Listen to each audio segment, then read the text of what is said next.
इस वक्त देश में जो लाखों की संख्या में, जो करोड़ों की संख्या में जो योग्य युवा अभ्यर्थी हैं, उसकी जो नज़र होती है, वो इस हर वक्त जो नज़र होती है वो बिहार लोक सेवा आयोग पर होती है, क्योंकि बिहार लोक सेवा आयोग की तरफ से जो है लगातार वैकेंसी जो है वो हज़ारों की संख्या में निकाली जा रही है। इस वक्त हमारे साथ बिहार लोक सेवा आयोग के चेयरमैन अतुल प्रसाद हैं।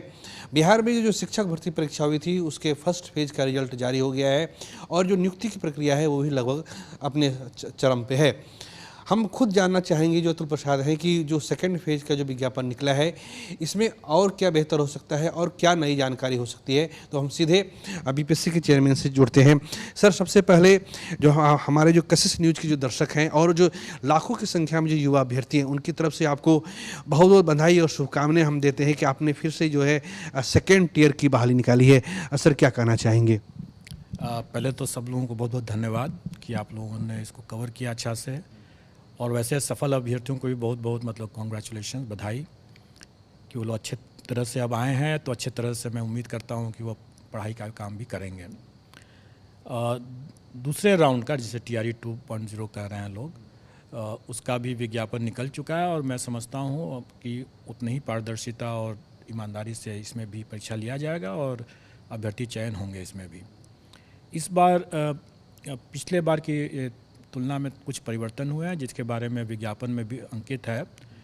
कुछ बिंदुओं को मैं ज़रूर स्पष्ट कर देना चाहूँगा। अभ्यर्थियों के लिए ये जानना बहुत ज़रूरी है कि इस बार हम लोग अतिरिक्त समय नहीं देंगे सुधार के लिए। इसलिए वो आवेदन भरते समय या अपने दस्तावेज जमा करते समय पूरी मतलब एहतियात बरतें, कभी कोई इसमें कोई त्रुटि नहीं हो।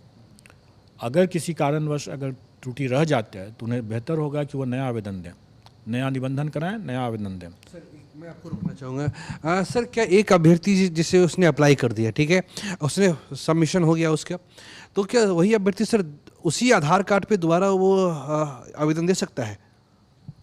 बिल्कुल दे सकता है। ये चीज़ हम लोगों ने व्यवस्था कर दिया है और हम लोगों का कहना यही है कि भाई आप जब निबंधन करा रहे हैं, अगर निबंधन में एक बार जमा कर दिए उसके बाद आप सुधार नहीं कर सकते हैं। अगर सुधार करने की आवश्यकता है तो आप दोबारा निबंधन कराएं, क्योंकि एक बार त्रुटि हो गई तो उसको बाद जमा कर दिया, उसके बाद हम सुधार करने का मौका नहीं देंगे। उसी तरीके से आवेदन में भी है। आवेदन जमा करने के लिए कि पहले अपनी भरकर वो अपना देख लें कि भाई सब तरह से वो ठीक है कि नहीं है। इसका कारण है, पिछले बार हम लोगों ने अनुभव किया, अभ्यर्थियों ने भी बहुत बार इसमें अनुरोध किया गलतियाँ की, इसके कारण से हम लोगों ने देखा कि कई कठिनाइयाँ हुई। DV के चरण में भी हम लोगों को कई कठिनाई हुई। इसलिए हम लोग इस बार बहुत सतर्क हैं और इस बार हम चाहते हैं, अभ्यर्थी भी अनुभवी हैं तो हम अपेक्षा भी करते हैं कि वो भी ज़्यादा सतर्क रहेंगे। इस बार कोई दूसरे मतलब साइबर कैफ़े या किसी और स्तर से कोई गलती हो जाए तो वो गलती उनकी मानी ही जाएगी और उसके लिए उनको खामियाजा भी भुगतना पड़ सकता है। इसलिए सतर्कतापूर्वक अपना भरें, सही तरीके से हो जाएगा। फिर सर, कई अभ्यर्थियों के सवाल ये आ रहे थे कि जैसे 6 to 8 में है, किसी का सोशल साइंस में उसने ग्रेजुएशन में हिंदी भी रखा है और अंग्रेजी भी रखा है, तो क्या सर वो जो अप्लाई करने के टाइम में क्या सर वो हिंदी सब्जेक्ट भी दे सकता है, अंग्रेजी सब्जेक्ट भी दे सकता है, या फिर वो 6 to 8 के लिए 2 अलग अलग फॉर्म भर सकता है क्या? और इसी से जुड़ा एक सवाल ये है, क्या उनकी परीक्षा वो एक दिन में होगी या अलग अलग होगी, ये क्या होगा सर? देखिए, पिछले बार भी TRE 1 में भी ये शर्त था कि जिस विषय में STET किए हैं उसी विषय में वो परीक्षा दे सकते हैं। अगर उसने 2 विषय में अगर STET कर भी रखा है तो उसमें से किसी एक को चुनना होगा उनको। वही शर्त इस बार भी है। लेकिन भाषा में से एक को ही देना पड़ेगा। हाँ, अगर उसने दोनों में कर रखा है, जैसे अमूमन ऐसा नहीं हुआ होगा, लेकिन मान लीजिए अगर ऐसा कोई कर लिया होगा तो उसको एक ही में चुनना होगा उसे। लेकिन इसमें थोड़ा सा एक इशू है, वो ये है कि कल्याण विभाग की भी कुछ वैकेंसी है, लगभग 1000 टोटल है। वो भी इसमें इस परीक्षा में सम्मिलित है। उसमें दो पेपर ऐसे हैं जो कि शिक्षा विभाग की वैकेंसी से मिलता जुलता है लेकिन उसके बावजूद भिन्न भी है। वो एक है भाषा और दूसरा है संगीत कला। शिक्षा विभाग में जैसे आपने भाषा के बारे में पूछा तो उसमें भाषा के लिए अलग अलग भाषा है, जबकि कल्याण विभाग में भाषा करके एक ही वैकेंसी है, एक ही पद, एक ही कैटेगरी ऑफ वैकेंसी है और उसमें हिंदी भी हो सकता है, उसमें इंग्लिश भी हो सकता है। स्वाभाविक है कि उसमें दोनों हमें अगर हम लोग क्रिकेट की भाषा में समझें तो उसमें थोड़ा ऑलराउंडर की ज़रूरत है। वही स्थिति संगीत ऑब्लिक कला है, जबकि शिक्षा विभाग में उसके लिए अलग अलग बना हुआ है, म्यूज़िक के लिए अलग है, ललित कला के लिए अलग है, नृत्य के लिए अलग है, मतलब अलग अलग उसमें है। जबकि कल्याण में उसको एक ही करके इंटीग्रेटेड करके एक ही माना गया है, मतलब फिर से वही ऑलराउंडर वाले कंसेप्ट पर है। स्वाभाविक है कि इसमें जो अभ्यर्थी दोनों में देना चाहेंगे, मतलब शिक्षा विभाग में भी मान लीजिए अंग्रेजी में देना चाहें और कल्याण के भाषा में देना चाहें तो दे सकते हैं। और इसके लिए हमको भाषा जो कल्याण की जो भाषा पेपर होगा और कल्याण विभाग का जो संगीत और कला का जो पेपर होगा वो हमको अलग से लेना पड़ेगा, क्योंकि एक ही अभ्यर्थी शिक्षा विभाग का भी दे सकते हैं और फिर इसका भी दे सकते हैं, इसलिए हमें अलग अलग करना पड़ेगा इसको। सर एक सवाल ये है कि बीपीएससी ने के पास सर जो आपने जो एग्जामिनेशन कैलेंडर जारी किया था, जो शिक्षक भर्ती परीक्षा है सर, इसके साथ और भी कई लंबित परीक्षाएं हैं सर, हजारों की संख्या में एप्लीकेंट हैं, वे वेट कर रहे हैं कि क्या विभाग के पास केवल शिक्षा विभाग ही रह गया है कि आयोग के पास कुछ और भी तो विभाग हैं सर, उसका रिजल्ट कब तक आएगा सर? इस सवाल का जवाब लोग जानना चाहते हैं। आपके प्रश्न बिल्कुल सही हैं और इसी कारण से हम लोगों ने पिछले बार भी ये स्पष्ट किया था कि जो सप्लीमेंट्री रिज़ल्ट TRE 1 में लोग जो मांग रहे हैं, एक तो हमें उसका डेटा नहीं आया है। जब वैकेंसी हमारे पास पता चलेगा कि कितने ड्रॉप आउट्स हैं, कितने डिस्क्वालीफाइड हुए हैं, तभी हम सप्लीमेंट्री आंकड़ा हमें पता चलेगा कि कितने देने हैं। तो उसका रिज़ल्ट हमारी प्रायोरिटी में थोड़ा पीछे जाएगा। उसके पहले जो आपने अभी प्रश्न किया कि कई ऐसी महत्वपूर्ण परीक्षाएं हैं, जैसे हमारे असिस्टेंट इंजीनियर की परीक्षाएं हैं, उसका फाइनल रिज़ल्ट देना है, हमें APO के है, हमारे AAO का है, कई ऐसे और भी हैं जो आप जैसे अभी 69th PT का है रिज़ल्ट, उसके साथ CDPO का भी उसी में लगा हुआ है। उसके अलावा हमारे 68th का मेंस का रिज़ल्ट भी है। APO का अभी हम लोगों ने इंटरव्यू भी कंप्लीट करा लिया है, लेकिन अभी उसका रिज़ल्ट भी बनाना है। उसमें कुछ हमें मेडिकल कराने हैं दिव्यांगजनों का। तो इन सब को लेकर देखा जाए तो अभी हमारे कई ऐसे मामले हैं जो काफ़ी परिपक्व हो चुके हैं, मैच्योर्ड हो चुके हैं, उनका हमें परीक्षा फल निकालना है। TRE 1 के वर्क प्रेशर के कारण से कार्य बोझ बहुत ज़्यादा था उसमें, इसके कारण से वो रुक गया। तो अब चूँकि TRE 1 का कार्य बोझ कम हुआ है, तो TRE 2 के कार्य बोझ आने के पहले हमारा प्रयास रहेगा कि हम जितने लंबित मामले हैं यथासंभव हम उनको चरणबद्ध तरीके से निकालते जाएं उसका परीक्षा फल। सर ये जो सप्लीमेंट्री रिजल्ट की जो बात हो रही है सर, आखिर अभ्यर्थी जानना चाहते हैं सर कि ये आप कब तक दे पाएंगे? मैं जानता हूं सर कि आपके पास और अन्य विभाग हैं जिनकी परीक्षा आपने ली है, वो सर सप्लीमेंट्री रिजल्ट का सर कब तक आ पाएगा? कोई सर समय सीमा तो होगी? देखिए, सप्लीमेंट्री रिजल्ट सबसे पहले तो निर्भर करेगा कि शिक्षा विभाग जो अपना प्रतिवेदन दे वो हमें बताएगी कि कितने अभ्यर्थी ड्रॉप आउट्स हुए हैं। मतलब ड्रॉप आउट्स का मतलब ये होगा जो मल्टीपल रिजल्ट्स वाले कितने अभ्यर्थी हैं जो एक ही जॉब करेंगे, दूसरा जॉब खाली करेंगे, तो इसलिए वो ड्रॉप आउट्स हो गए। उसके अलावा DV में भी कुछ लोग असफल भी होंगे, कुछ लोग उसमें भी अनुपस्थित रहेंगे। मैं थोड़ा सर, स्कूल क्या शिक्षा विभाग से कोई बैठक हो गई क्या? बीच में ये सुनने में आया था कि शायद शिक्षा विभाग और आप में बैठक हो गई है सप्लीमेंट्री रिजल्ट को जारी करने को लेकर, कोई वार्ता हुई है कि कब तक ये करना है? शिक्षा विभाग से हमारी लगातार बैठक होती रहती है। जब से हम लोगों ने परीक्षा फल घोषित किया उसके बाद हमारी 2 बैठकें भी हो चुकी हैं उनके साथ। वो हमारी हमेशा बैठक होती रहेगी, तभी तो हम आगे काम कर सकेंगे। TRE 1 से भी संबंधित, TRE 2 से भी संबंधित सभी बैठकें हमारी होते रहती हैं। हमें जब तक वो आंकड़े नहीं आएंगे तब तक स्वाभाविक है कि मैं उस पर कोई भी प्रतिक्रिया या कोई भी समय सीमा नहीं दे सकता हूँ। लेकिन मैं इतना ज़रूर करूँगा कि जब आंकड़े आ जाएंगे तो भी हमारे प्रायोरिटी में, चूँकि जैसा मैंने बतलाया कि हमारे कई महत्वपूर्ण परीक्षाएं उसका परीक्षा फल अभी लंबित है, हमारी प्रायोरिटी में अभी वो ऊपर रहेगा। और TRE 1 का सप्लीमेंट्री जो रिज़ल्ट जो होगा वो थोड़ा वेट करना होगा। सर एक सवाल ये है कि जो सर ये परीक्षा सर अभी इसका रिजल्ट आया था, जो सेकेंड फेज की जो आपने बहाली ली है सर, ये आपने 25 नवंबर तक आवेदन का आपने समय दिया है। इसी बीच सर दिवाली भी है, छठ भी है, एक महत्वपूर्ण सर छठ पूजा है सर। अभ्यर्थियों के मन में ये सवाल है कि अगर आप 5 नवंबर से 25 नवंबर तक 20 दिन का समय दे रहे हैं तो सर क्या इतनी जल्दी हो पाएगा सर? क्या शिक्षा विभाग की तरफ से कोई दबाव निकाल के दे दीजिए ताकि हम एक रिजल्ट जारी कर सकें, क्योंकि सर थोड़ा समय तो कम बचता है सर, 5 से 25 नवंबर। देखिए, शिक्षा विभाग से ऐसा कोई दबाव नहीं है। हम लोग खुद भी चाहते हैं कि इसको जल्दी से जल्दी करके इसमें परीक्षा फल हम लोग घोषित कर सकें समय रहते। आप जानते हैं कि इतनी बड़ी परीक्षा जो है जब हमको आयोजित करनी है तो हम लोग इसको जाड़ा में नहीं कर सकते हैं, ठंड में नहीं हो सकता। नहीं हो सकने का बहुत से कारण है। उसमें कुछ अभ्यर्थियों को भी असुविधा होगी, कुछ हमें भी। बाहर से आएंगे, रात में रुकने में कठिनाई होगी, प्लेटफॉर्म पर रुकना पड़ता है तो उसमें कठिनाई होगी। दूसरा कि कुछ कदाचारी भी लोग हो सकते हैं जो जिसके कारण से जाड़े में मफलर है, टोपी है, स्वेटर है, कई तरह के मतलब कदाचार करने का उनकी संभावना बढ़ सकती है। तो इन सब चीज़ों को देखते हुए या तो हम अभी दिसंबर में कर लें, मतलब शुरुआत में ही मतलब, और नहीं तो फिर हम लोग फरवरी के बाद कर पाएँ। तो हम लोगों ने ये प्रयास किया है कि हम लोग इसको दिसंबर में ही जल्दी करेंगे 7, 8, 9, 10 का। इसलिए हम लोगों ने एक औपबंधिक रूप से घोषित भी किया है तिथि। और ये हमारा, जैसे हम लोगों ने ये घोषणा औपबंधिक रूप से ये तिथि की घोषणा हम लोगों ने पहले ही कर रखा था। हमने विज्ञापन में के माध्यम से जो आवेदन देने के लिए हमने अधिक समय इसलिए दिया क्योंकि अभ्यर्थी अपना जो दस्तावेज है वो अपना आराम से बनवा लें और उसके बाद वो अपना जमा कर दें उसमें। इसलिए हम लोगों ने 25 तारीख तक कर दिया। लेकिन निबंधन जो है, जिसके बेसिस पर हमें पता चलता है कि कितने अभ्यर्थी इसमें आने वाले हैं, ताकि हम उसके हिसाब से अपनी तैयारियां करें, किस विषय में कितने अभ्यर्थी होंगे, इसकी तैयारी करने के लिए हमें आवश्यक है कि हमें उनका निबंधन पहले करा लें और उसके पहले ये सूचना हम लोग एकत्रित कर लें। वो हम लोग कर रहे हैं।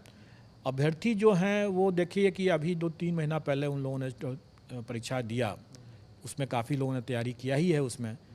और कुछ तो जैसे प्राइमरी में बीएड वाले लोग जो लोगों ने भी उसको दिया, तो एक तरह से उनके लिए ये एक प्रैक्टिस टेस्ट हो गया, क्योंकि उसमें तो उनका होना नहीं था क्योंकि माननीय सर्वोच्च न्यायालय का निर्देश था। तो एक तरह से उनके लिए भी प्रैक्टिस हो गया। तो कि मैं समझता हूँ कि कई अभ्यर्थी ऐसे होंगे जो कि दोबारा देंगे, उसमें उन लोगों की प्रैक्टिस पहले से है।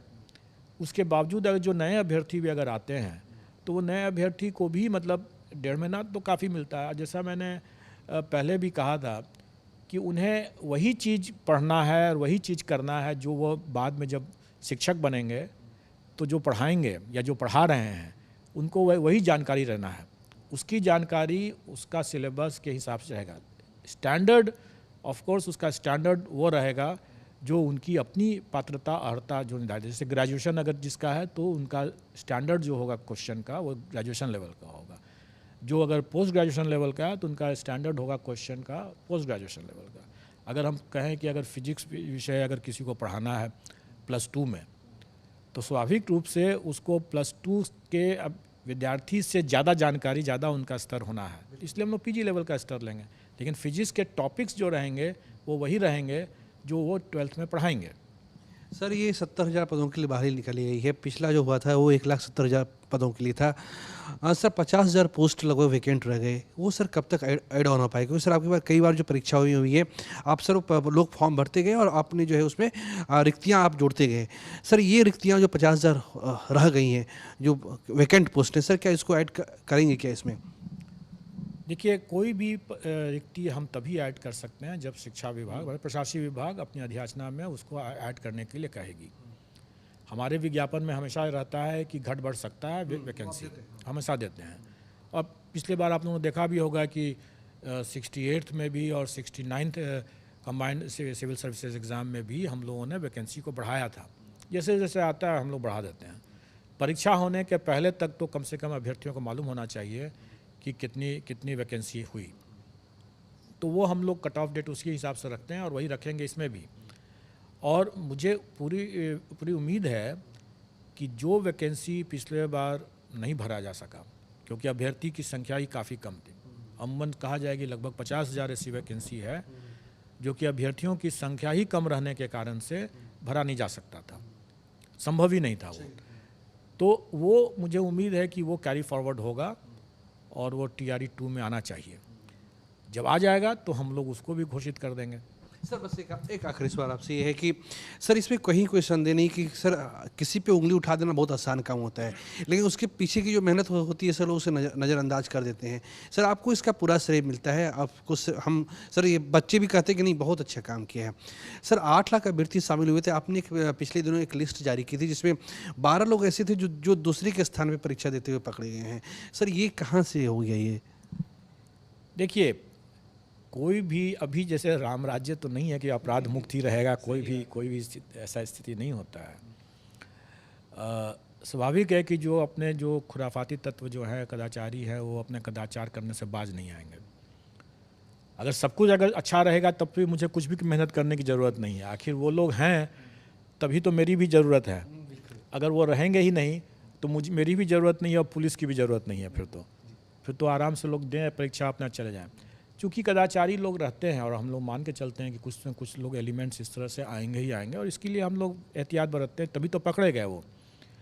लेकिन उसके बावजूद भी कुछ इस तरह के भी लोग अभ्यर्थी होंगे जो अपने दस्तावेज में भी गड़बड़ किए होंगे, जो करते हैं। और हम लोग मान के चलते हैं कि इतनी बड़ी परीक्षा में और जब नौकरी का इतने वर्षों के बाद ये नौकरी मिल रही है, तो लोग बाय हुक और बाय क्रुक जिसको कहते हैं, किसी भी तरीके से येन केन प्रकारेण, मतलब उसको हिंदी सही हिंदी उसकी यही है, वो प्रयास करेंगे, वो कुप्रयास करेंगे। जितना हम लोग छांट सकते हैं अलग अलग लेवल पर, अलग अलग फिल्ट्रेशन लेयर पर हम लोग उतना छांटते गए। हम लोगों ने भी कुछ डीवी कराया, उसमें भी छांटा हम लोगों ने बड़ी संख्या में। फिर उसके बाद हम लोग जो मेरिट लिस्ट निकाला उसमें भी हम जानते थे कि उसमें कुछ अभ्यर्थी ऐसे ज़रूर होंगे जो फर्जी करके आ रहे हैं। उसका डॉक्यूमेंट वेरिफिकेशन इसलिए तो किया ही गया था और इसीलिए सशर्त ही हम लोगों ने परीक्षा फल दिया। वो छठे हैं, वो छटेंगे वहाँ पर डॉक्यूमेंट वेरिफिकेशन में। अगर कोई उसके बावजूद कोई बच गया तो एक इसके बाद का भी एक लेयर है, और ये योगदान के बाद का लेयर है जो वृहद अनुसंधान का मामला है, वहाँ भी छटेंगे। जब भी अभी तो हम लोगों ने ऐसी व्यवस्था कर रखा है कि हम अपना अभ्यर्थियों का जो डॉसियर जो होता है वो हम सॉफ्ट कॉपी देते हैं, सॉफ्ट कॉपी डिजिटली साइन करके देते हैं। ये परिपाटी हम लोगों ने पिछले 6-7 महीने 8 महीने से स्टार्ट कर दिया है। तो इसका उद्देश्य ये था कि जो हम सॉफ्ट कॉपी डिजिटली साइन करके देंगे, एक तो वो प्रॉपर होगा, दूसरा कि उसमें सबसे बड़ी बात यह है कि हम लोग बायोमेट्रिक डेटा जो हम लोग कलेक्ट करते हैं वो हम देंगे। वो सॉफ्ट ही कॉपी में ही दिया जा सकता है, उसका तो कोई हार्ड कॉपी हो नहीं सकता है।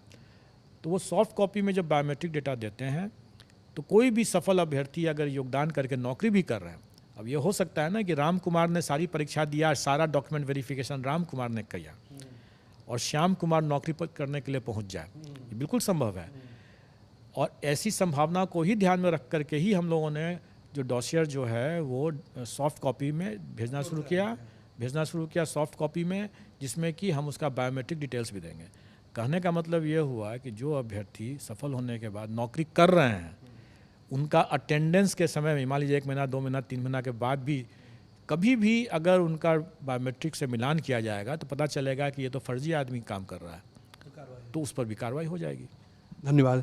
तो ये हमारे साथ बीपीएससी के चेयरमैन अतुल प्रसाद थे। इसमें कहीं कोई संदेह नहीं है कि इतने कम समय में इतने हजारों की संख्या में रिजल्ट को निकालना ये बेहद मुश्किल होता है, वो भी तब जब जैसे दुर्गा पूजा जैसी छुट्टी होती है और आयोग को अलग अलग विभागों के ही परिणाम को जारी करना होता है। इस कठिन घड़ी में और इस वक्त जब सबसे ज़्यादा देश में अगर मांग है वो रोज़गार की है, तो बीपीएससी ने रोज़गार देने का एक अहम काम किया है। सबसे बड़ी बात यह है कि जो अभ्यर्थी जो 2 तरह की मांग कर रहे हैं, एक मांग है कि सप्लीमेंट्री रिजल्ट कब तक जारी होगा, दूसरा कि जो 50,000 पोस्ट जो पहले फेज में बाकी रह गई थी उसे कब तक इसमें ऐड ऑन किया जाएगा। तो इस पे आयोग का कहना है कि ये जो है सारा कुछ जो है शिक्षा विभाग से जैसे ही उनके पास रिक्तियाँ आएंगी वो उसे ऐड कर देंगे। वाकई ये एक हद तक सही भी है, क्योंकि जो भी है बिहार लोक सेवा आयोग जो है एक व्यवस्था का एक अंग है, एक एग्जामिनेशन बॉडी है, लेकिन आखिरी फैसला जो है वो शिक्षा विभाग को करना है कि वो सप्लीमेंट्री रिजल्ट जारी करने के लिए कब कहता है। दूसरा कि जो 50,000 पोस्ट पहली फेज में बाकी रह गए थे उसे कब तक दूसरे फेज के लिए ऐड ऑन करने के लिए कहा जाता है। कुल मिलाकर हम कह सकते हैं कि जो अभ्यर्थी है ये मोटा मोटी ये मान के चले कि अभी तो उनके सामने 70,000 पोस्ट ही है सेकेंड फेज के लिए, लेकिन ये इस बात की बेहद संभावना है कि ये 50,000 पोस्ट जो खाली रह गए हैं इसे जोड़ा जाएगा और उसके बाद जो है अभ्यर्थियों के सामने 1,20,000 पद रहेंगे फाइट करने के लिए। तो पूरे भारत की जो अभ्यर्थी हैं उसकी नज़र है। और आपको याद होगा कि पिछली बार जब वैकेंसी निकली थी तो उस वक्त डोमिसाइल था, लेकिन बाद में डोमिसाइल हटा दिया गया और इस बार जो शिक्षा विभाग ने ये कदम पहले ही उठा लिया कि उसने पहले ही अधिसूचना कर दिया कि जो आवेदक हो भारत का नागरिक हो। कुल मिला के कह सकते हैं कि जो बिहार लोक सेवा आयोग है उसने अपनी पूरी जिम्मेदारी निभाई है और वो बाकायदा उसकी पूरी कोशिश है कि जो परीक्षा हो पारदर्शी हो, निष्पक्ष हो, कदाचार मुक्त हो। बाकी का जो सफर है वो शिक्षा विभाग को तय करना है। कैमरा पर्सन फिरोज के साथ प्रीतम कुमार, कशिश न्यूज, पटना।